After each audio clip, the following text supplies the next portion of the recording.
React Native is a framework for building mobile applications using JavaScript. It allows developers to write code once and create apps that work on both Android and iOS platform. Recently, Software Mention, also the core contributor of React Native, released an IDE for React Native.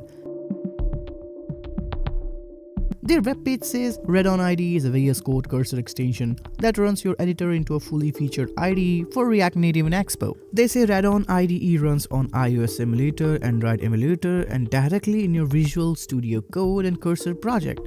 I personally like some feature, like using the built-in inspector. You can jump directly from the preview to a file where a component is defined. Without any additional setup, the extension allows you to add a breakpoints in Visual Studio Code to debug your React Native application. Radon IDE uses the built-in VS Code console, allowing you to filter through the logs. You can adjust your text size in light-dark mode right from the Radon IDE. And the coolest feature I really thought is, at any point you can rewatch what just happened on the device. Okay, this one is pretty cool. Well, Radon IDE sounds promising. Let's see their pricing. It's $19 a month. You can, however, support for the Linux is not yet available. Now, before you guys ask me Flutter or React Native, so my answer is